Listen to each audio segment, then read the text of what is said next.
James.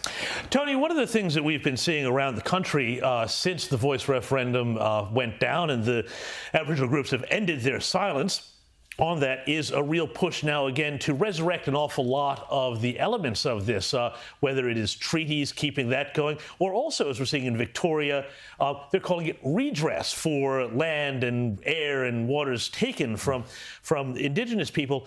How concerned are you that in the wake of the no victory, that the people who are concerned about this then move on to the next thing, and a lot of this stuff winds up coming in anyway by stealth because the news cycle has moved on, the campaign has moved on? I'd say absolutely deadly concerned, really, really concerned. This little group of people, the inner city elites that were driving in the beginning, have not let it go.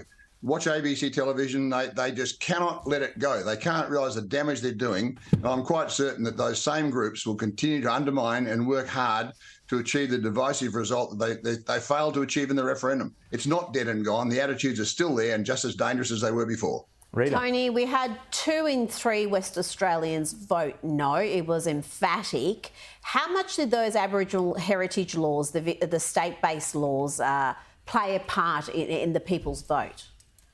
I think it was absolutely huge. Now, we had a window into the future. We saw exactly where this could take us to.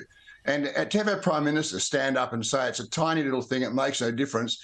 Listen to the Mr Mayos of the world. Listen to the radicals that were just waiting to get their hands on this. They were going to create unbelievable mayhem. And we nearly let it through, or the government tried to push it through. And look, it's there. The impact on agricultural lands and anyone that owned freehold land in the ACH was huge. And it was a window into the future. So what's going to happen in WA, Tony, with, are they going to start? We're seeing around the different states different reactions. So Anastasia Palaszczuk has said, OK, treaty's dead and buried. She's read the room correctly. Yet here in New South Wales, this clown Minns seems to think that he can press ahead with a treaty. What's the future like under your Roger Cook? What's it look like? Look, they're bloodied. They're absolutely bloodied. But why did it take them nearly 3 months to do something they could have done in a week? All they needed to do was simply say that we pass through Parliament the rescinding of that Act, revert back to the 1972 Act, then put in place the amendments that might need to be made and have been made. But they tied the amendments to actually repealing the Act. It was churlish. I think that the loss of the referendum will probably give them a bit of food for thought. But look, it's unrelenting. The left never give up. They just keep on pressing and pressing and pressing, and ultimately to the detriment of the people they're supposedly trying to help. That's the shame of it. James. And we're hearing increasing calls here, and I think this is, something that we really need to have an audit, first of all, of the Yes campaign and what they wound up spending, because we know that this whole thing cost about $450 million now. Go further, it may even be north of that money that could have been used to actually help people on the ground rather than activists, but also just of Indigenous spending in general. I mean, it seems to me that you get an awful lot of money flowing into the top of this funnel, but very little seems to drip out onto the communities where it's needed. Well, look, we have the National Indigenous Australians Agency in Canberra, 1,400 people and a budget of $4.5 billion. Shakespeare once said, for all the good that thou hast done, get thee gone from here. It's not getting down to where it needs to. How can it? What are you seeing in WA? What are you seeing in WA? Look, you've got communities up in the Kimberley, and there are dozens and dozens of them. They live on welfare. They don't work. Water, power, electricity, nursing, education, policing, it all needs to be supplied. It's crucial that these communities join the rest of us. The regional West Australia, especially the pastoral industry, is crying out for labour, absolutely crying out for it. We're using backpackers on pastoral properties. These Indigenous kids, they ought not to be locked up in Perth. They need to be working in proper jobs. And whether it's a stockman, electrician, a mechanic, somehow or another, we need to get those kids out of those communities, get them into an apprenticeship and get them into mainstream Australia. Because at the moment, all you're seeing is drugs, dysfunction, alcoholism. Then the kids are chucked in jail, sent down to Perth, and then you get deaths in custody and all the misery that goes with that. We're making an absolute muck of this, and whether it is the $38 billion that we spend, $100 million a day or not, it's just not achieving the results.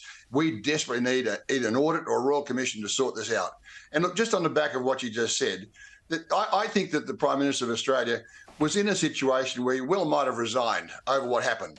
the ownership of this issue that he had, the time that he wasted, the amount of capital in time as well as money, he made a complete muck of it. He got it completely wrong, and he ought to consider his position.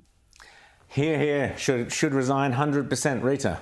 No, I'm loving the commentary we are getting from. I want you to be on my personal advisory body because you are just talking common sense, which is not that common anymore.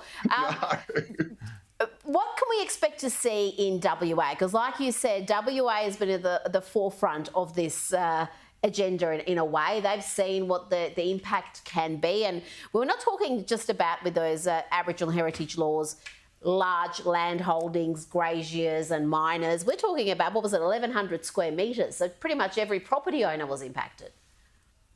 Well, what you can see is that myself, the PGA, and those thinking people in our community, we will stand here. We are watching this government with a microscope. If they falter, if they think they're going to get away with what they did before, we will be standing there ready to clobber them at every opportunity. Now, we've got the state government here. Alcoa, a big refinery in Kwinana, processing works there, are planning to shut down that process in Canberra, in Kwinana. There's heaps of jobs there going to be lost, and the government doesn't get it. Now, we've got work health and safety regulations, manslaughter laws. We've got so much going against anyone that wants to have a crack. Anyone that wants to run a business is taking a huge risk. I can well see why a lot of businesses are simply saying it's too dangerous for us to invest more capital. And now we've got the IR laws coming out of Canberra. This is stupidity. This means that young kids aren't going to get a job, and yet somehow or another the left just doesn't get it.